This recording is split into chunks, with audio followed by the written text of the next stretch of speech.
Namaskar, I'm Shubhendu Ghosh. Welcome to News Night. Big cabinet decisions were announced today covering a wide spectrum of areas from space sciences to animal husbandry. Our focus today would be on these decisions, especially the opening up of the space sector for private players.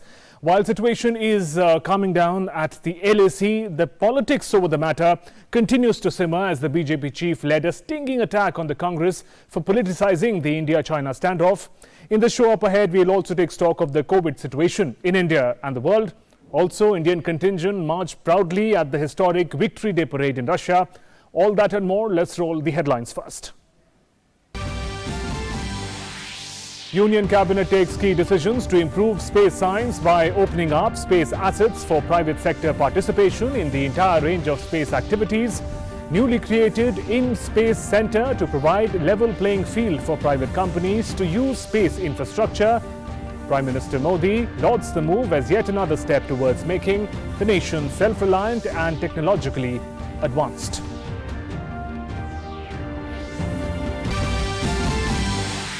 In other landmark decisions to boost sectoral growth and employment, Cabinet approves bringing 1,540 cooperative banks under RBI supervision. 15,000 crore infrastructure development fund set up for development of animal husbandry sector. Prime Minister says the move will boost income of farmers and give impetus to investment and sectoral infrastructure.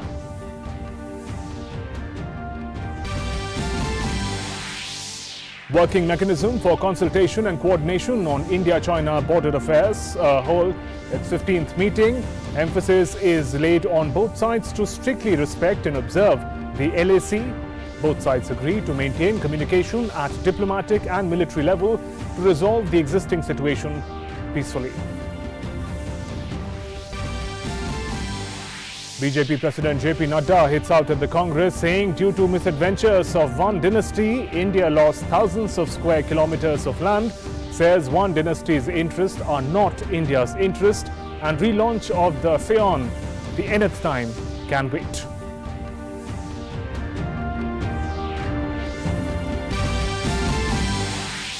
Defence Minister attends the Victory Day parade along with Indian marching contingents in Moscow. Calls it a proud moment to watch the Indian contingent march in the Grand Victory Day parade on Red Square. Reiterates India's resolve to protect its sovereignty and territorial integrity at any cost.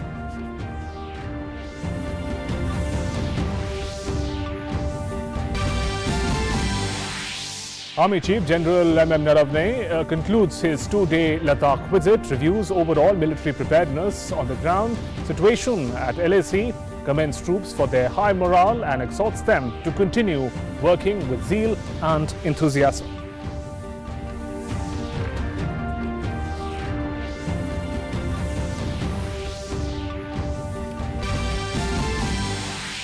Government provides further relief for taxpayers by extending various time limits for compliance, extends deadline for filing IT returns for financial year 2018-19 till 31st of July 2020, also extends deadline for IT returns for the year 2019-20 till 30th November 2020. And India's recovery rate improves to over 56% in COVID-19 with 2.58 lakh recoveries. Active cases crosses 1.83 lakh mark with 14,476 fatalities. COVID-19 tests reached the ceiling of 2 lakh per day. Global cases rise over 92.63 lakh with over 4.77 lakh deaths world over. And let's begin with our big top story. Host of important cabinet decisions were announced today. Much of the focus was on the historic decision in the space sector. Now the invaluable assets and data of India's space sector will open up for the private sector as well. To the comfort of depositors, all cooperative banks have been brought under the supervision of the RBI. Besides, in cabinet decisions, Animal Husbandry Infrastructure Development Fund worth 15,000 crore rupees has been approved to boost the dairy agro production, exports, income generation as well. Here's more on what else is there in cabinet decisions. In the cabinet meeting on Wednesday, a number of important decisions have been taken to boost the basic infrastructure in the country. The most important decision was taken in the space sector. Now, private sector participation in space activities has been approved. It will definitely help India become self-reliant and technologically advanced in the sector. आज तक अंतरिक्ष में हमने अच्छा विकास किया है। अब ये सारे एसेट्स सब लोगों के उपयोग के लिए एक तरह से खुल रहे हैं। Centre has constituted a new body called Indian National Space Promotion and Authorization Centre.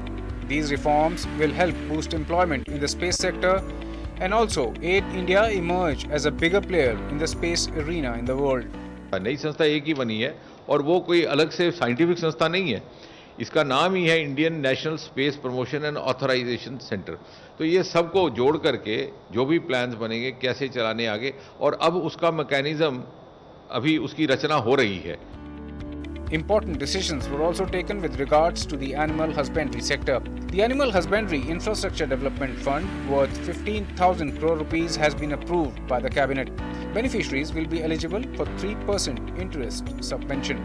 It is expected to lead to boost in dairy production, exports and income generation. देश में पहली बार हम प्राइवेट एंटरप्रेन्योर को इसमें ला रहे हैं और 3% इंटरेस्ट सबमिशन हम दे रहे हैं। और एक तरह से कहें कि इस स्कीम में केवल 10% लाभार्थी को, एंटरप्रेन्योर को अपना पूंजी लगेगा। Another important decision, all cooperative banks and multi-state cooperative banks will now come under the supervision of the Reserve Bank of India. As a result of the decision, around 1,540 banks will come under the purview of RBI. This step will assure depositors regarding safety and security of their funds. ये सारी bank 1540 है, ये तुरंत प्रभाव से RBI के supervision power में आ जाएंगे। आरबीआई की जो सुपरवाइजिंग की तरीका है शेड्यूल बैंक के लिए भी, वही इन कोऑपरेटिव बैंकों पर लागू होगा। These banks have over 8 crore accounts with funds of over 4.84 lakh crore rupees. The government has also decided to provide 2% interest subvention on Shishu loans under the PM Mudra Yojana. Talking about other cabinet decisions, Cabinet has decided to declare Kushinagar Airport as an international airport. The Cabinet also decided to extend the tenure of the OBC Commission by 6 months as its functioning was affected due to the coronavirus lockdown. The Union Cabinet has also approved additional investment by OVL in Myanmar gas blocks. UPCM Yogi Adityanath has welcomed the decision regarding Kushinagar International Airport. Kushinagar स्थित जो एक निर्माणाधीन airport है उसे international airport के रूप में अपनी स्वीकृति देने के लिए मैं आदरणीय प्रधानमंत्री जी का और केंद्रीय कैबिनेट का हृदय से आभार व्यक्त करता हूं। Various decisions taken by the cabinet are expected to promote self-reliance and boost job creation and economy. With inputs from Shailendra Mishra in New Delhi, Newsnight Desk, DD India. And as these cabinet decisions were announced, Prime Minister Narendra Modi also took to Twitter to share the news. He lauded the efforts of the Union Cabinet, specifically terming the space reforms as yet another step towards making our nation self-reliant and technologically advanced. And he also stressed on the government's focus on the MSME sector and said that the scheme would provide valuable support for stability to small businesses. That's a message for the MSME sector that the Prime Minister sent. Stability for small businesses among these times is crucial. Also, as far as the Animal Husbandry Infrastructure Development Fund is concerned, Prime Minister said it augurs well for the sector, adding that it will boost the income of our hard-working farmers and that investment in sectoral infrastructure, specifically as far as dairies are concerned, will get a special impetus. So, Prime Minister sending a series of tweets lauding the decisions of the cabinet. He also lauded the decision to declare Kushinagar airport as an international airport, adding that connectivity will improve greatly. More tourists and pilgrims will also mean better opportunities for the local population. That's what Prime Minister had to say. Now let's just scan through the important cabinet decisions once again in each of the sectors. What were the big decisions made? On this wall behind me, we'll look at the key figures, key important takeaways that took place as far as the cabinet decisions are concerned. In just a bit, we'll just talk about the various decisions taken in the field of animal husbandry, especially in the area of space sciences, also the powers that have been given to the RBI. As far as cooperative banking is concerned, we'll talk about all those issues. Let's begin with the key cabinet decisions. Animal Husbandry Infrastructure Development Fund, setting up of this fund worth 15,000 crore rupees is a crucial step forward to empower this sector and boost also employment opportunities in this area.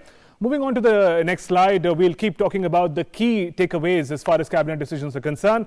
It will lead to incentivization of investment in dairy, meat processing, animal feed plants as well. So this fund is going to lead to important prosperity in the sector. The eligible beneficiary, the people who can use this fund, we're talking about FPOs, MSME, private companies, and also individual entrepreneurs and farmers can access this fund. In what manner?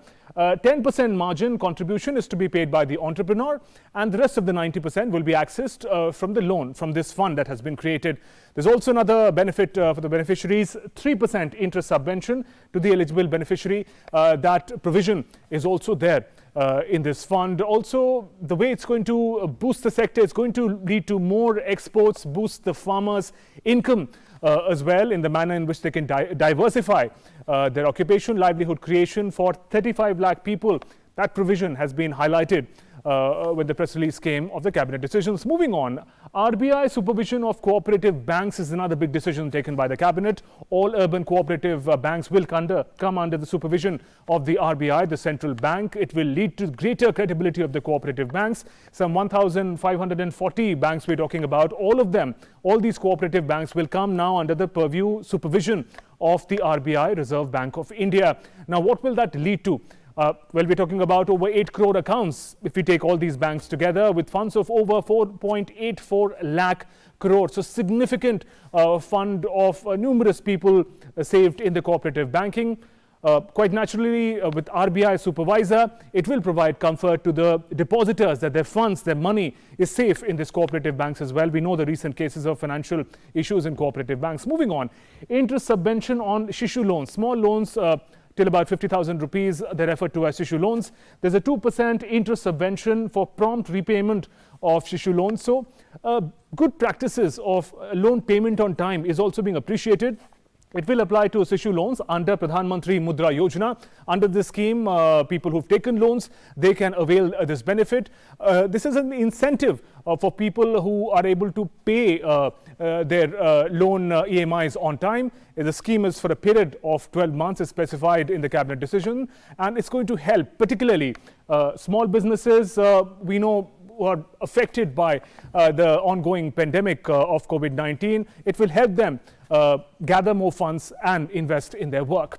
Moving on, another big decision, Kushinagar International Airport, declaration of Kushinagar Airport in Uttar Pradesh as an international airport. Now, the significance of Kushinagar, we all know it's located near several Buddhist cultural sites. Kushinagar in itself is an important Buddhist site, Savasti, Kapilvastu, Lumbini. So connectivity is going to be a very important point. This making of this airport as an international airport will improve connectivity. There'll be wider choice for travelers, also boost tourism. It is going to boost tourism both on the domestic and international front, and quite naturally when tourism gets boosted, so does economic activity.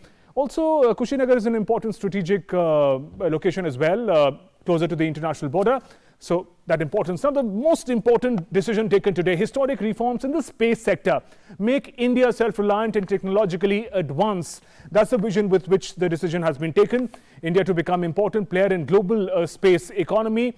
The way in which the sector has been opened for the private sector in the space sector. Opportunity for large-scale employment will also be there. Historic reforms in space sector, we're talking about advancement and the expansion of the industrial base. When the industry and the space sector interact, there's going to benefit both the sides. Socio-economic use of space assets and activities will also be open for the private sector. Also creation of a new body, Indian National Space Promotion and Authorization Center. In short, it's called InSpace. That's going to play an important role in hand-holding the private organization. It's going to provide a level playing field to private companies as they access the data and assets of the space sector.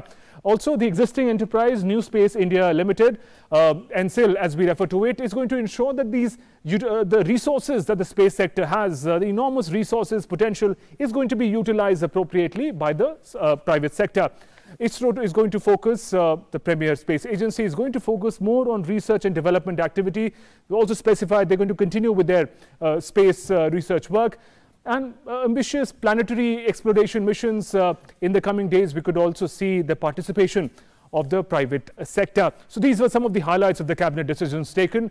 We'll focus on the historic reforms that were announced in the space sector. That will be the focus of a discussion. A short break. When we return, our experts will join us to take it forward.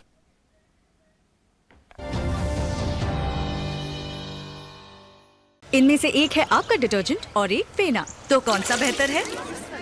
ये है ज्यादा सफेद फेना। 100 में से 70 लोगों ने फेना super wash को अपने डिटर्जेंट से बेहतर पाया है। अब आप भी लीजिए फेना सफेदी चैलेंज और खुद कहना फेना ही लेना। फेना कपड़ों से हटाए कीटाणु, इंडिया में बना गर्व के साथ। पक्की होगी बुनियादें तो हंसे हिंदुस्तान होगा। पहले करो शुरुआत करो, करो तो पक्की बात करो। पहले करो शुरुआत करो, करो तो पक्की। वंडर सीमेंट, एक परफेक्ट शुरुआत। Welcome back. You're watching Newsnight and talking about the important cabinet decisions. We said we're going to focus on the decisions in the space sector. That is the issue in focus this evening. We're talking about historic reforms in the space sector. That's the issue in focus in Newsnight tonight. And joining me in the studio is a special guest, former Chairman ISRO, Dr. G. Madhavan Nair. Dr. Nair, thank you for joining us and welcome to this program. Now, an ambitious decision as this, opening up the space sector for private players, there are going to be both a lot of important positive takeaways and challenges. How do you view the decision, sir? Well, certainly this is a very bold decision taken by the government of India and to open up the space sector for the private players. The aspirations are very high, right, and the private players are able to play a major role in realizing the space systems and providing services. Definitely, there will be a multiplier effect to the ISRO's initiative for R&D in this sector. Well, I think if you look at the global scenario, something like $200 billion is the current value of the space business. And hardly we are earning about 1 billion out of sales of satellite launch services or the remote sensing application and so on. So this is not adequate. If we want to really make a huge leapfrog, we have to really expand our commercial activity in the space sector. While saying so, there are several challenges ahead of us. The first and foremost is the most of the money lies in the space application sector related to communication, the remote sensing applications, and so on. So this, of course, right now there are certain government agencies doing and meeting the needs of various government departments and so on. So this has to really expand. We have to have a comprehensive space policy to be put in place. What would that imply, sir? Having a space policy in what is the stage at which India is today as far as space policy is concerned? I mean, what kind of boost would that require? Well, one thing, the space technology, whether it is the satellite or the launch vehicle, they are dual-use technologies. It can be used for military as well as the societal use. Yes, please go on, sir.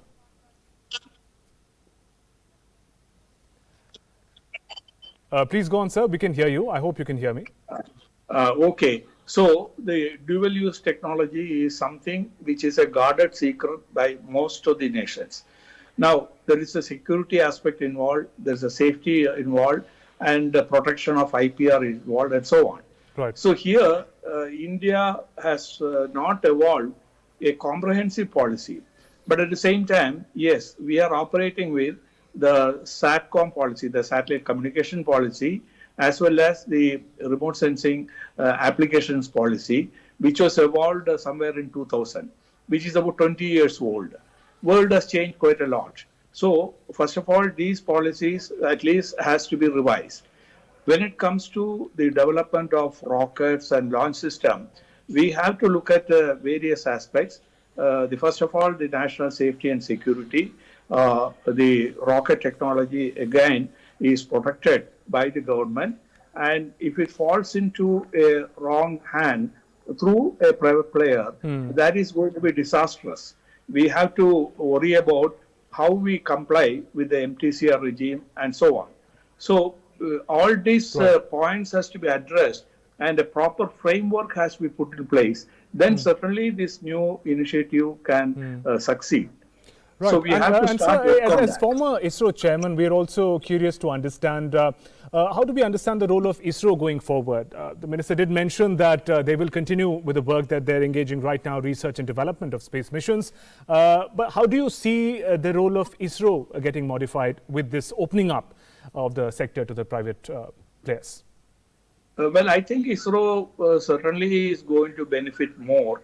But let me at the same time tell you that ISRO is one organization in the country who has tapped the industrial potential to the maximum extent. Right. About 60% of the budget of ISRO is spent through the industry.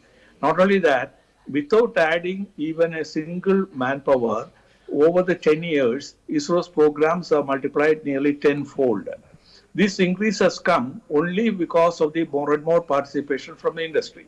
But I see a concern in the sense, this space hardware, especially, requires huge investment and the returns are marginal. So the private players hesitate to invest in this area. So far, the model which has worked in the country is that government invests in the facilities and the private players become sort of operators, and that's the stage where we are. So if you want to enthuse some private industries to take on the total responsibility, there has to be certain support from the government in establishing the various facilities. In fact, I must tell you that ISRO facility is not controlling any of these activities, whereas the industrial capacity is what is short today here. Look at the country today, we do not have a meaningful aerospace industry in the country. Most of the places, it is buy and build type of technology which is being adopted. Some parts and subsystems design come from outside. Also we import carry out the operation as an assembly line. The technical skills required in this area has to be focused. And not only that, industry should be able to invest on the R&D. So all these needs governmental support. And maybe in the form of a direct investment in the infrastructure. And the launch infrastructure is only a small fraction of what is needed for production and so on. So you mentioned about the concerns of that the private sector may have. But if you also talk about the positive points that should get the private sector excited with the opening up of this sector, what would those be according to you? Certainly, as I told you, the large volume of business dies in the space applications. So to start with, if the industries pitch in and try to capture the space market, it will be a great step forward. I can give a simple example. The recently launched SpaceX, what Elon Musk has developed, that offers about 10 tons to low Earth orbit. And it has, they're offering at a price of something like $11,000 per kg. Whereas our own ISRO's development of the Mark 3, GSLV Mark 3 vehicle, we can achieve something like $5,000 per kg. So if somebody is able to capture the international market in this area and accordingly plan the production setup in the country, that will be the first step one can imagine. Similarly, in the communication and Earth observation applications, even our country's need itself is enormous. Many of the communication services are really starving for the transponder capacity and so on. But at the same time, there are advanced satellites which are planned by ISRO, Right. which is like unutilized. Right. That factor comes for various reasons. ISRO is not controlling the utilization of the satellites. It is the Department of Telecommunication and the Broadcasting Ministry which control all the regulations and licenses and so on. Right. Even if ISRO allots a transponder to a private party, it takes anywhere from 6 months to 1 year before he can launch a service. Again, here we can, so far, nobody has come forward with the technology forecast in what will happen in the next 5 years or so in this field. Right. But ISRO had taken Right. the initiative of looking at these aspects, and that is how they have launched the advanced satellites into orbit, expecting things to grow. This is exactly what happened in the DTH operation. ISRO satellite, when it was conceived, nobody talked even about DTH in the country. But once a satellite is put up, the Tata Sky and CTV and all, they came forward. Right. They fully utilized the capacity. And today, you know, the direct home transmission is the most popular way of Right, sir. providing entertainment news.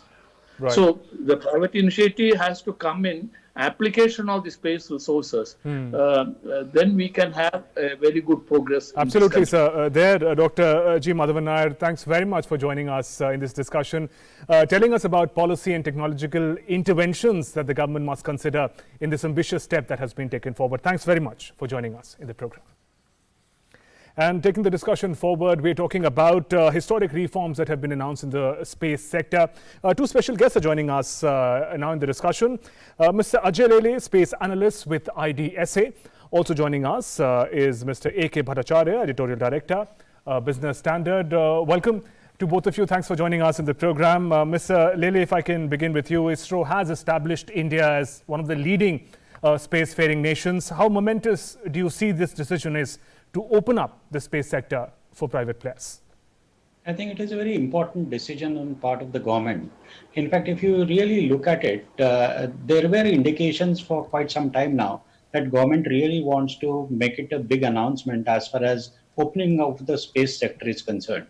1 or 2 years back, we have already established a new space agency, which is beyond Antriksh Corporation, which is looking after the commercial interests of ISRO. Just a month back, Finance Minister had identified 8 key areas of importance where major amount of investment under the Atmanirbhar Bharat is going to take place. So space was recognized as one of the important sectors over there. So over a period of time now, the government of India has taken a call that there are strategic sectors like space, atomic energy, to an extent even civil aviation or aviation at large, are very important sectors where there is a need to expand with a commercial activity too. So one has to look at it at a wider canvas where government of India is looking at exploiting the potential of the strategic sectors for the commercial purposes too. And this is one area where ISRO is going to give them a major boost, because as compared to other strategic industries, if I'm calling, say, a defense industry, or for that matter, even your industry which is looking at nuclear energy, I think ISRO is way ahead than other industries as far as their activities are concerned, and at the same time, as far as their global image is also concerned. Right. Already it has started attracting a lot amount of customers, and now with privatization, I think your private industry also will get a major boost and get advantage of ISRO's investments, which have been done over the years to specialize in the rocket science. All right. Mr. Bhattacharya, if I can come to you, sir. We're just speaking to Dr. Madhavan Nair, former chairman of ISRO, and spoke about the vast untapped potential of space sector in India, of ISRO and enterprises. How do you see this decision? What should get the private sector excited about this cabinet decision?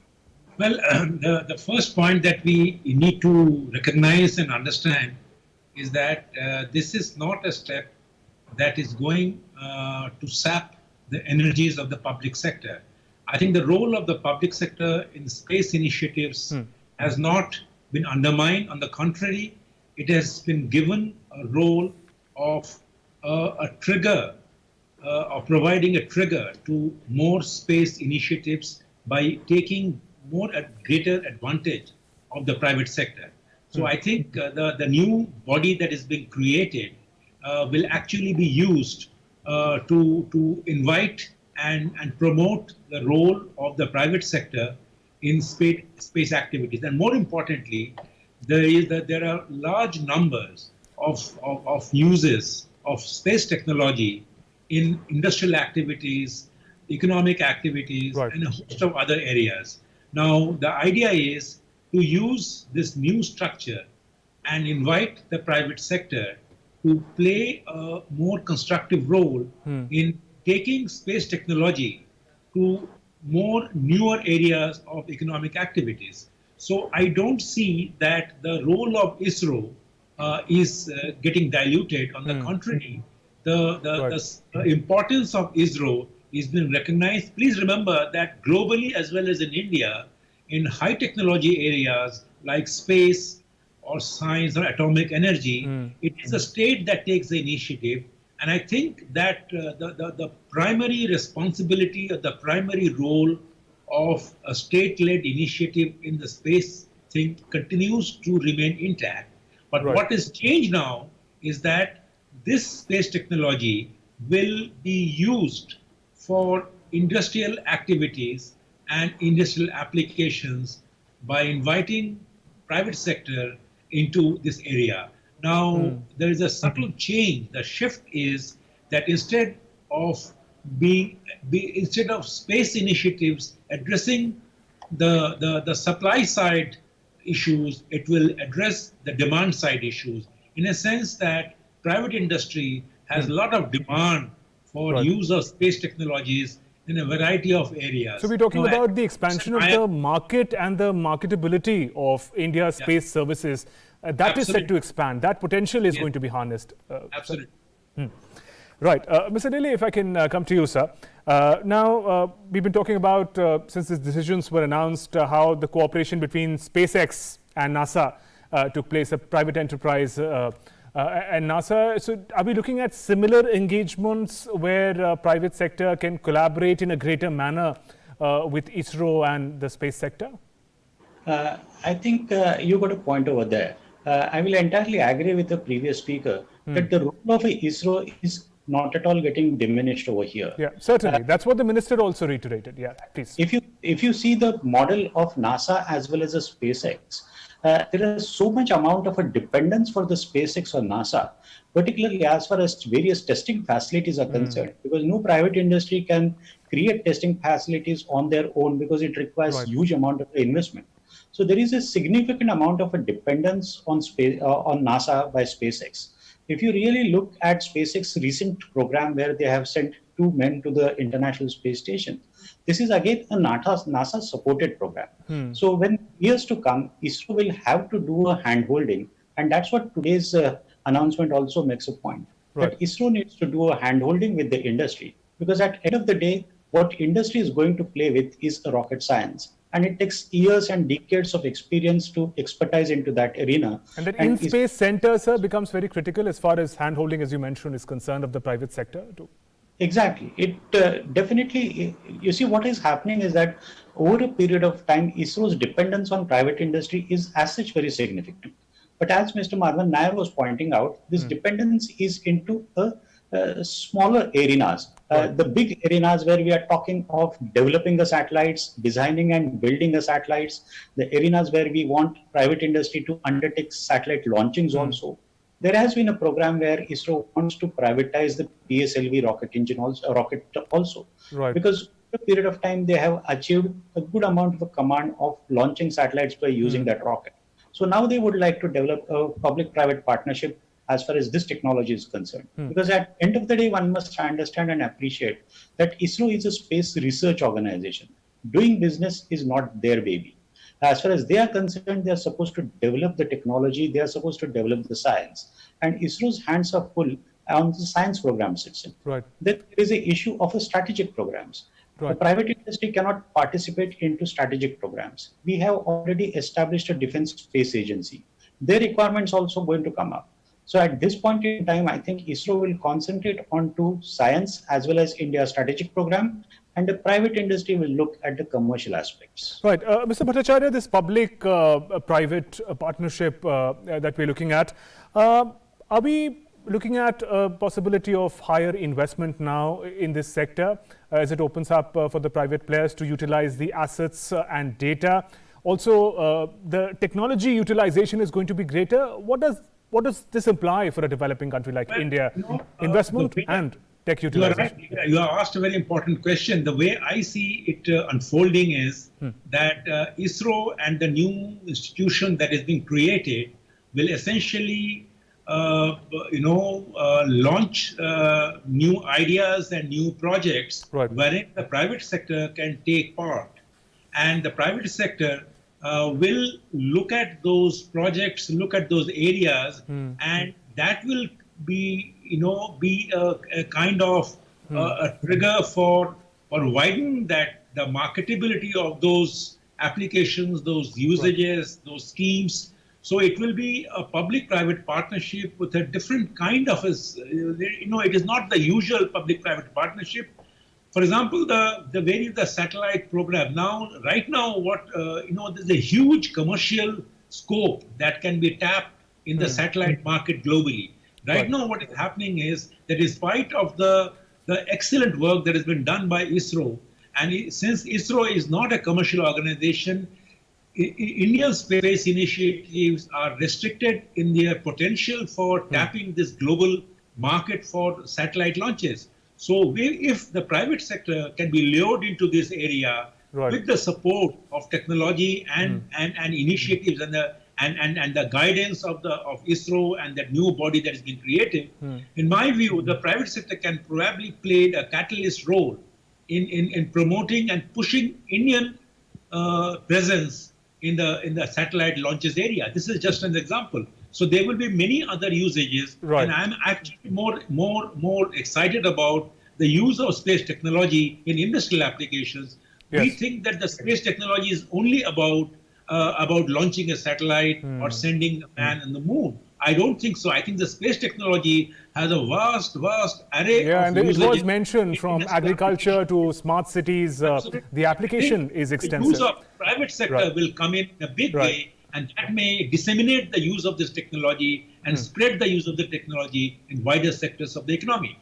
Right. Mr. Lele, final thoughts on just the way this ambitious step opens up the space sector for the private players. It also is referring to a lot of challenges that Dr. Nair also pointed out. The absence of a comprehensive space policy, for instance. We're talking about sharing of assets and data. Some of them may be very confidential. Also, data related to mapping, for instance. How do we see these steps being important priority for the government as it sort of fine-tunes this policy ahead? I think you got to look at the InSpace not as an organization which is going to do a entirely commercial activity. It will be more in a supervisory role. It will be more in an advisory role. It will be more in a policy perspective. Because today, as Dr. Nair was pointing out, that we don't have a national space policy. And that is the need of the hour. Because if you see the entire document which has been published, they are saying that private industry can even participate into planetary missions. Now, commercially, if you're talking of a planetary mission, what are the commercial interests today? The commercial interests today are, I'm not talking of today or tomorrow, I'm talking of slightly of the near future.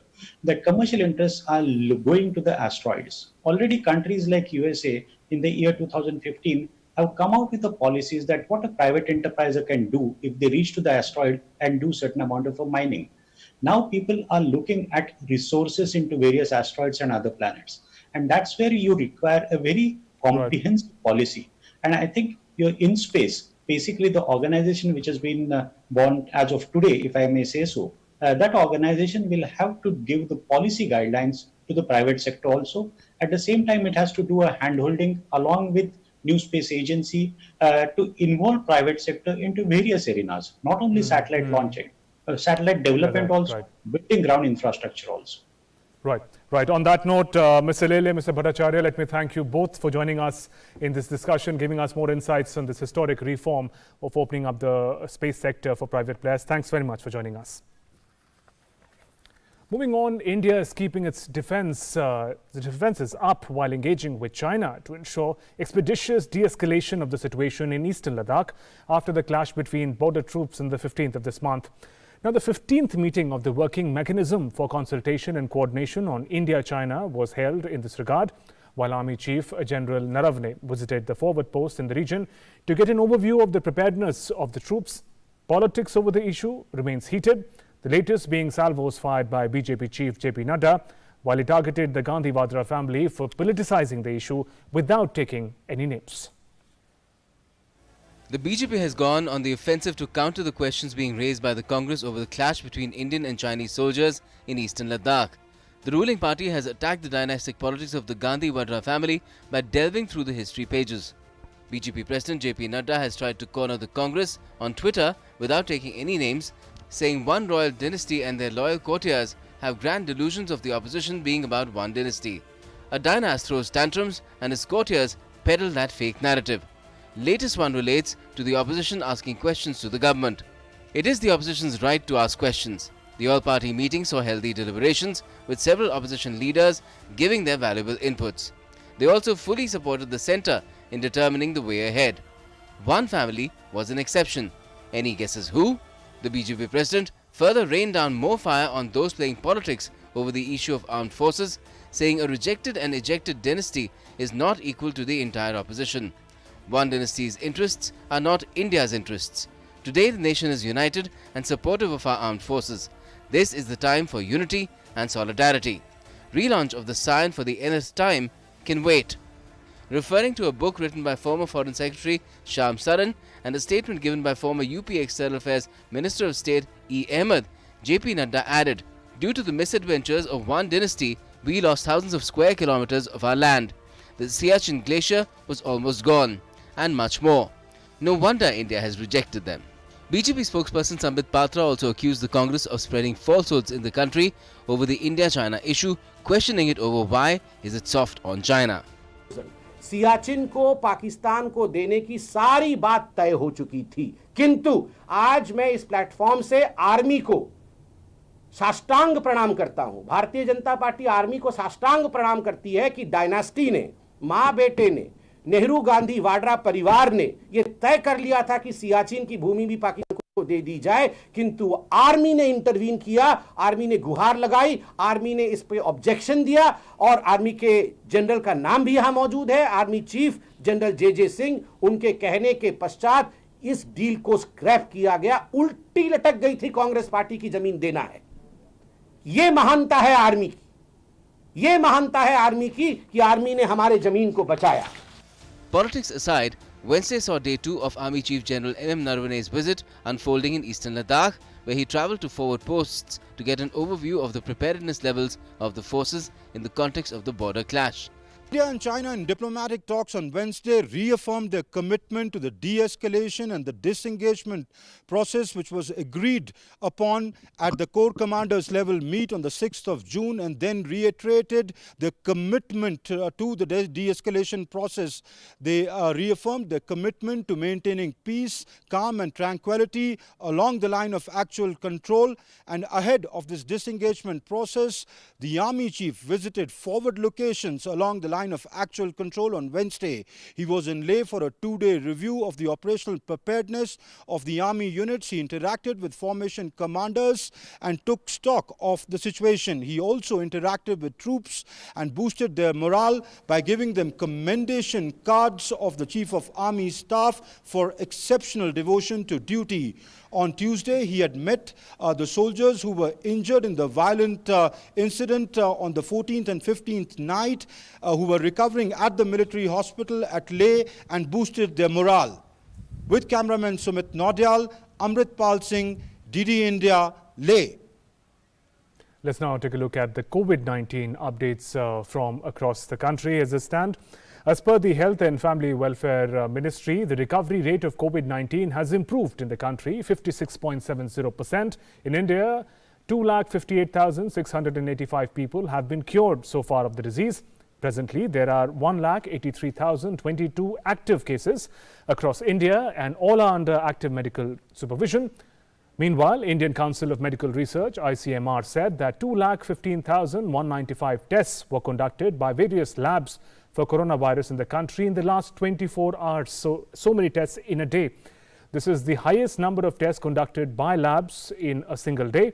So far, 73,52,911 COVID tests have been conducted in the country so far. Amid the spike in COVID-19 cases without any travel history in Guwahati, Assam government has imposed 14-day complete lockdown in the city in 11 wards from Tuesday night. The administration decided to impose ward-wise lockdown in Guwahati to prevent any community transmission of the disease. However, essential items shops will remain open from morning 10 a.m. till 5 p.m. in the evening. MEA, meanwhile, COVID screening centers will start COVID tests in city from today onwards. An intense lockdown has come into effect in Madurai in Tamil Nadu as well from 24th till June 30th. The lockdown was imposed by Tamil Nadu government following an alarming rise in COVID-19 cases in a bid to give the authorities time to check the spread of the disease. The lockdown has exempted some services, essential supplies, milk supply, hospitals, labs, pharmacies, ambulances and funeral hearse funds. Vegetable, grocery, mobile shops and fuel pumps are permitted to operate between 6 a.m. and 2 p.m. Central and state government offices have been allowed to function with 33% attendance. Banks have been permitted to open with 33% staff only on June 29th and 30th, but ATMs will be functional. A complete lockdown will be observed on June 28th with exemptions only for essential services.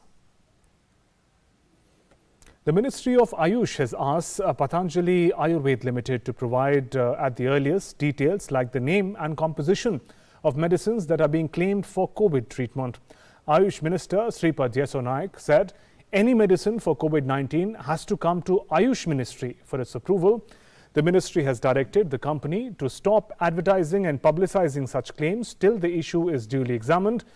Ayush Minister Sripad Naik on Wednesday said Yoga Guru Ramdev's Patanjali Ayurved is coming up with medicines that claimed were for treatment of COVID-19 was a good initiative, but due process has to be followed. Naik said the documents related to a drugs and research trial undertaken by Ramdev's Herbal Medicine Company were sent to ministry on Tuesday. कोई भी व्यक्ति medicine का वो scientific validation कर सकता है अपने अपने हॉस्पिटल में या अपने अपने कहा, और इसके बाद में वो सब डिटेल जो है तो आयुष मंत्रालय को भेजना पड़ेगा कंफर्मेशन के लिए. ये तो रूल था. इसी के मुताबिक हाँ बहुत खुशी की बात है, नया मेडिसिन उन्होंने तैयार किया है और जो तैयार किया है वो आयुष के पास आना चाहिए. इसके पहले किसी ने उसका एडवर्टाइजमेंट नहीं करना चाहिए, हमारी बात है. इसलिए हमको कहा कि आपका जो कुछ आपने किया है वो पेपर यहाँ भेज दो, वो हम आपको कंफर्म करके उसके आगे विचार करेंगे, दे देंगे. ये तो रूल है. Union Health Minister Dr. Harshvardhan and MOS Health Ashwini Kumar Chaubey released the India TB Report 2020 through video conferencing in National Capital. In the categories of larger states with more than 50 lakh population, Gujarat, Andhra Pradesh and Himachal Pradesh ranked first, second and third best performing states under the National TB Elimination Program in the year 2019. An online data is being created for TB patients. A sum of rupees 533 crore has been distributed to more than 45 lakh TB patients. India has set a target to eliminate TB by the year 2025. The plan was announced by Prime Minister Narendra Modi, following which a national strategic plan was charted out in the year 2017 for implementing this target. The report reflects the collective assessment and progress made by the Central TB Division to end TB in the country. Tuberculosis का elimination programme ये हमारा भारत का बहुत बड़ा ambitious programme है. ये हमारे प्रधानमंत्री जी का बहुत बड़ा सपना है और इस सपने को साकार करने के लिए किसी भी प्रकार की हमको किसी भी स्तर पर कोई भी कमी नहीं रहने देनी है. अगर दुनिया ने इस सपने को दुनिया के लिए साकार करने के लिए 2030 का लक्ष्य तय किया है, तो हमने इस सपने को साकार करने के लिए 2025 का लक्ष्य तय किया है. The key achievements listed in this TB report include around 24.04 lakh TB patients have been notified. In 2019, this amounts to 14% increase in TB notification as compared to 2018, achieving near complete online notification of TB patients through NextGIS system, reduction in the number of missing cases to 2.9 lakh cases as against more than 10 lakhs in 2017. Private sector notifications also increased by 35% with 6.78 lakh TB patients notified.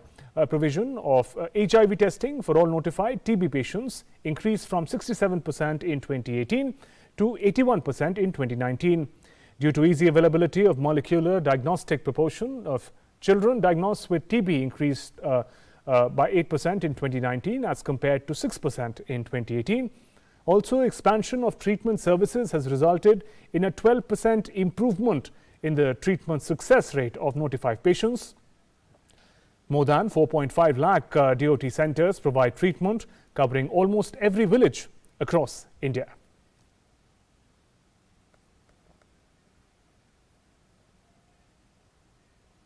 निक्षेप पोषण योजना के तहत 45 लाख से भी अधिक लाभार्थियों को 533 करोड़ रुपए से भी अधिक सहायता राशि दी गई है। देश में टीबी के सभी मामलों को ऑनलाइन अधिसूचित करने का करीब कार्य लगभग पूरा होने को है।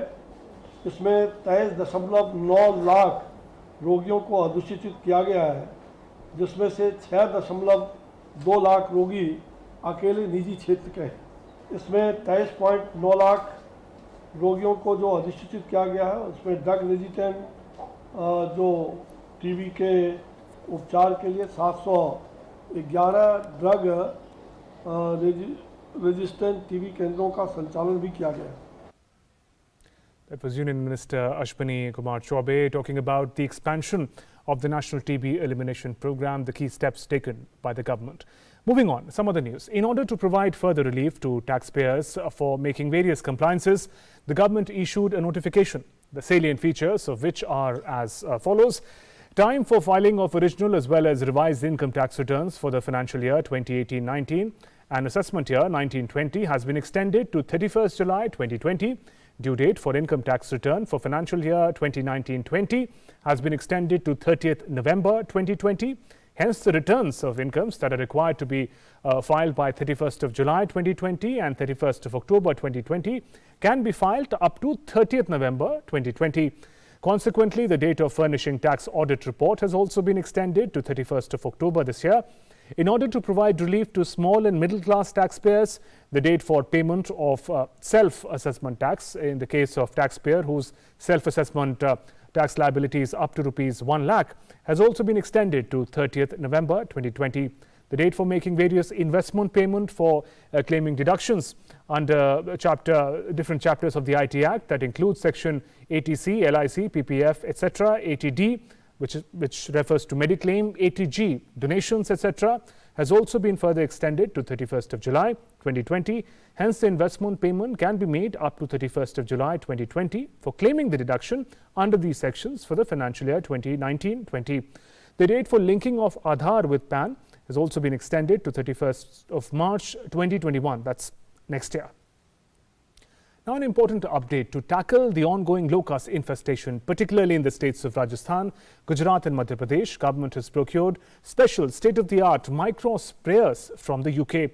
More on how this technology is helping fight the locust challenge. Centre is leaving no stone unturned to effectively deal with the locust problem faced by lakhs of farmers in many states. The problem is more severe in the states on the international border with Pakistan, including Rajasthan, Punjab and Gujarat. Stepping up efforts to control locust swarms, the government has already imported 15 sprayers from the UK-based company Micron for locust control.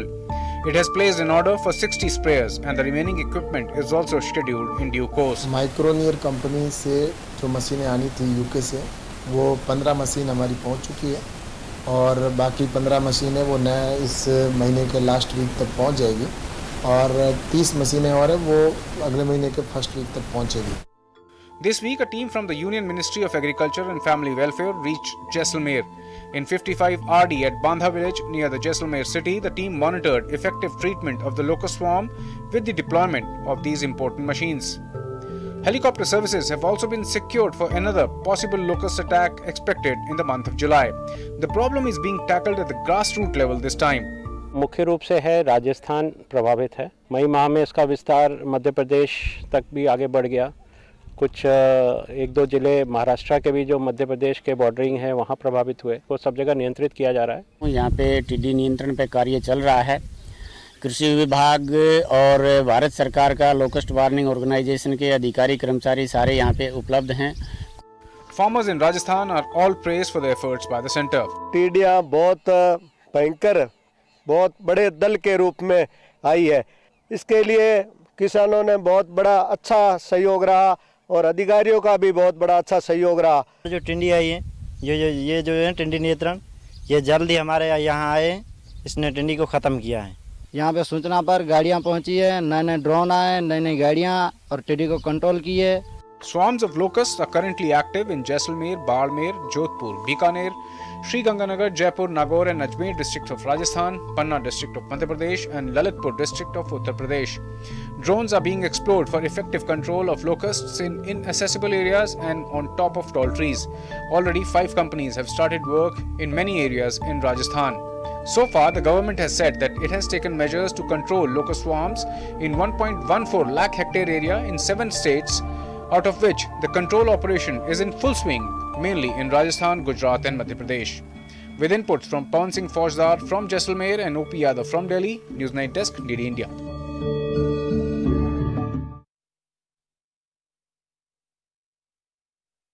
Monsoon first rainfall on Wednesday. This was about 3 days in advance when the monsoons were expected. It will be officially declared on Thursday morning based on the rainfall recorded in the next 24 hours. IMD in its long-range monsoon forecast has predicted good rains in the northwest of India this monsoon. Welcomed showers on Wednesday as light to heavy rainfall brought down the temperatures. The downpour led to waterlogging and disruption of traffic movement in many areas and key intersections in the city. However, whether the monsoon has arrived or not will be declared on Thursday based on the rainfall received. Delhi में जो है वर्षा जो चूंकि हम monsoon को declare करने के लिए सुबह आज 8:30 बजे तक की वर्षा को लेते हैं, तो 8:30 बजे तक दिल्ली में वर्षा नहीं आई थी। हालांकि उसके बाद में उसमें दिल्ली में भी कुछ हिस्सों में वर्षा मिली और वेस्ट यूपी के भी कुछ हिस्सों में आज हमें वर्षा मिल गई है। तो ये मान के चले अगले 24 घंटों में बाकी के जो हिस्से हमारे पश्चिमी यूपी के और दिल्ली के और कुछ और हिस्से जो है पंजाब में, उनमें वर्षा मिलेगी। Met Department has predicted heavy rainfall at isolated places in the national capital on Thursday.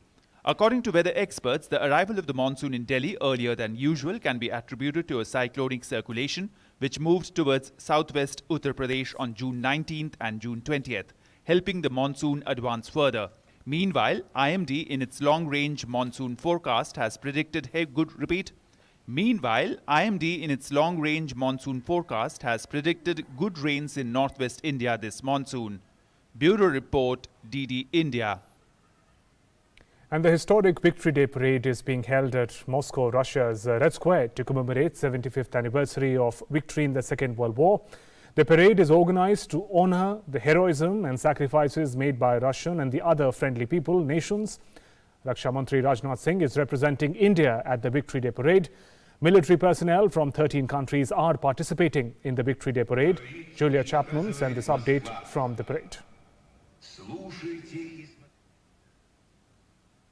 This parade is marking 75 years since the end of the Second World War, and it was due to be held in early May on Victory Day, May 9th, when parades and celebrations are traditionally held here in Russia, marking the end of the Second World War. But it was postponed this year due to coronavirus because May was the peak of Moscow's epidemic. It has since subsided, but there are still concerns that today is too early to be holding Moscow's Victory Day parade. There are still people gathering in the streets, although officially large gatherings are still banned under coronavirus restrictions. But authorities seem to be turning a blind eye, deeming this event so essential for national pride. The original event was due to feature such dignitaries as China's Xi Jinping and French President Emmanuel Macron. There are still a handful of world leaders here, but many fewer than were due to be arriving for the original parade. There are more than 13,000 Russian servicemen and women taking part in the parade. They've been quarantined for the last couple of weeks to avoid any infection.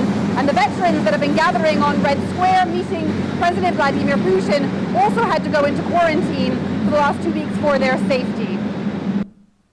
A Troy Service 75-member Indian military contingent is also participating in the Victory Day parade along with the Russian contingent and other invited contingents. The Indian participation in the Victory Day parade is a mark of tribute to the great sacrifices made by Russia and other friendly nations in the Second World War, in which Indian soldiers also participated and made supreme sacrifice. And with that, we conclude this edition of Newsnight. Take good care of yourself. Namaskar.